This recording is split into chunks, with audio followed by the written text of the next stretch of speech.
everyone and welcome to our channel Big Leap। आज जो topic हम पढ़ रहे हैं दैट इज़ कॉमेट्स और ये जो है हमारी स्पेस साइंस सीरीज़ का एपिसोड 3 है। So if you have not watch episode 1 और 2 प्लीज़ जाके देख लीजिए ताकि आपका स्पेस साइंस से रिलेटेड कोई भी डाउट हो तो वो क्लियर हो जाए।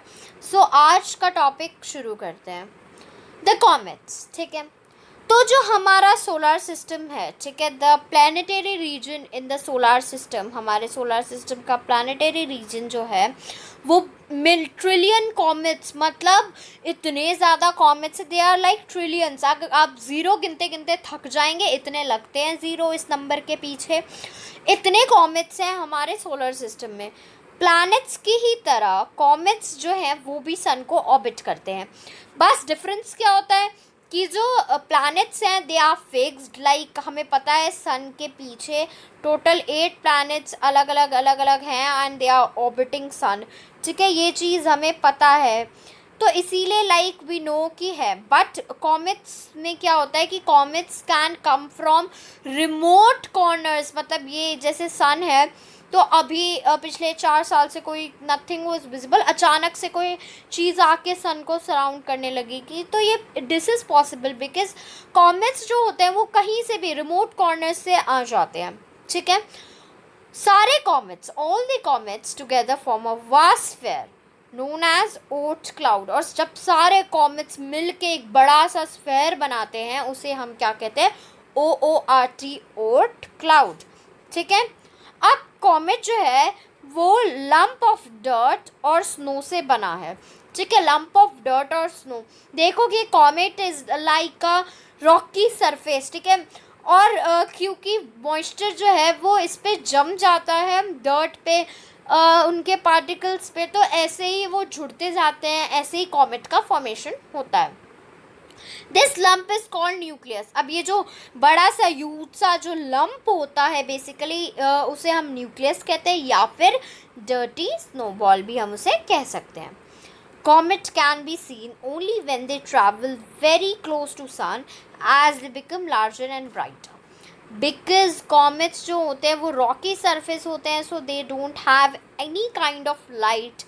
तो स्पेस तो डैट्स ऑल ब्लैक, तो हमें नहीं दिख पाता।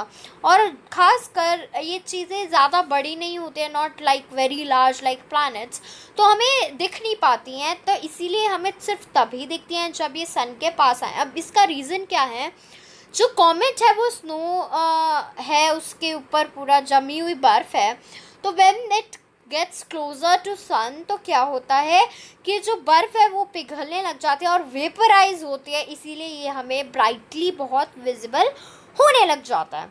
ठीक है, when a comet moves closer to sun, अब यहाँ पर वही फिनोमेना बताया गया है कि वाई अ कॉमेट की जो टेल निकल आती है, आपने सुना होगा comet gets its tail when it gets closer और नियरर टू सन। तो अब इसका रीज़न क्या है, जब कोई कॉमेट जो है वो सन के पास जाता है, बहुत पास, तो वो हीट हो जाता है, गर्म हो जाता है, और सारी स्नो जो है वो क्या है, गैस में बदलने लग जाती है, जो कि लूज डस्ट से कंबाइन होती है, और फिर ये जो है न्यूक्लियस से धीरे धीरे बाहर आने लग जाती है। एंड समथिंग कि ये न्यूक्लियस है, इससे ऐसे ऐसे पीछे की तरफ ये सारा जाए जा रहा है, तो ऐसा लगता है कि एक बड़ा सा चीज़ आ रही है एंड देन उसके पीछे टेल है उसकी। Fine, when the comet passes closer to sun, जब कोई कॉमेट जो है वो सन या फिर और सन के पास से गुजरता है और मार्स के ऑर्बिट तक के बीच में, मतलब ज़्यादा दूरी नहीं, मतलब जैसे दिस इज़ सन, ठीक है, एंड यू नो कि यहाँ Mercury, Venus, Earth, Mars, Jupiter, Saturn, Uranus, Neptune, 8 planets है total. I have indicated them with dots.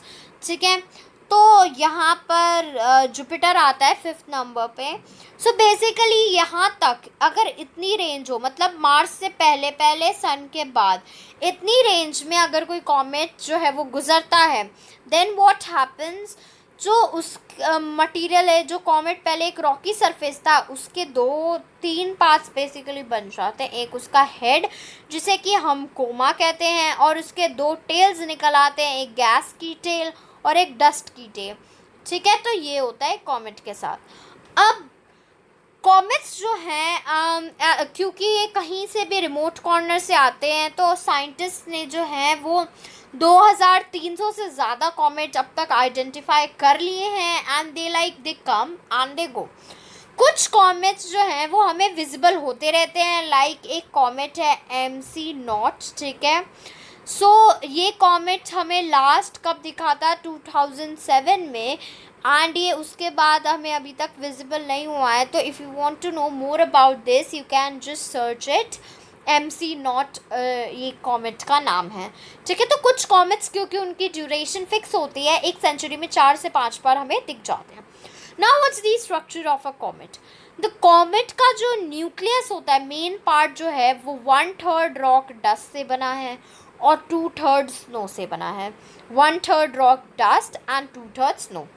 Now breaking up, अब कई बार कॉमेट्स टूट जाते हैं, आपने सुना होगा this comet has split apart while it was passing through और पासिंग क्लोज टू नेपट्यून और सन।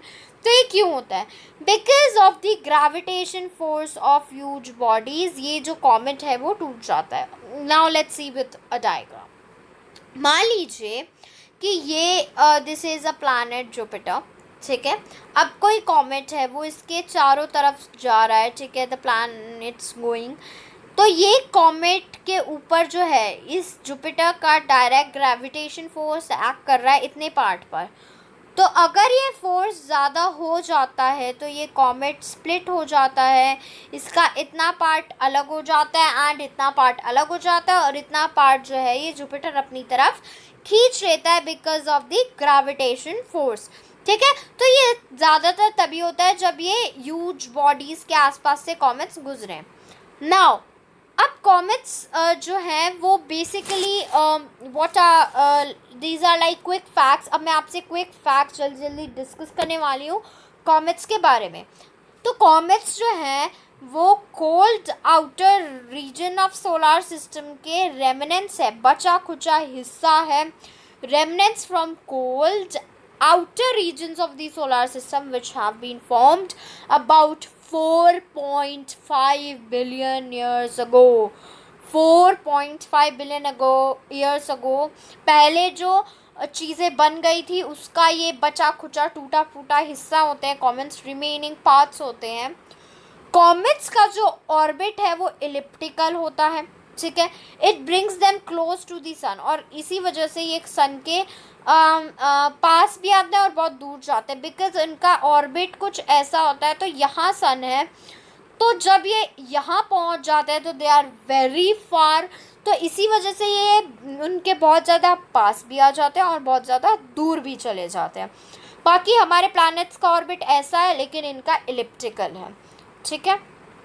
Now short period of comets orbit the sun every 20 years और लेस। जिन कॉमेट्स का पीरियड, टाइम ड्यूरेशन, उनका रोटेशन पीरियड, रेवोल्यूशन कम है, वो जो है रेवोल्यूशन पीरियड कम है, वो 20 साल के बाद आ जाते हैं फिर से और हमारे सन का चक्कर लगा लेते हैं। लॉन्ग पीरियड कॉमेट जिनका पाथ बहुत लंबा है वो सन को हर 200 साल में चक्कर लगाती है या उससे भी ज़्यादा हो सकता है। those comets those comets with orbit in between are called Halley type comets। ऐसे comets जो जिन्हें 200 साल से भी ज़्यादा लग जाता है सन का चक्कर लगाने में, उन्हें हम Halley type comets कहते हैं। कॉमेट्स हैव 3 पार्ट्स, जैसा कि हमने आपको पहले ही बताया कॉमेट्स के 3 पार्ट हैं, nucleus, the coma and the tail, ठीक है। न्यूक्लियस, कोमा और टेल, जैसा कि आप देख सकते हो ये आपको दिख रहा है कि दिस इज़ न्यूक्लियस और एक टेल यहाँ से निकली है, एक टेल यहाँ से निकली है, ठीक है। तो अब इस डायग्राम को देख के आप समझ गए होंगे कि कैसा हो जाता है कॉमेट सन के पास आने के बाद, ठीक है।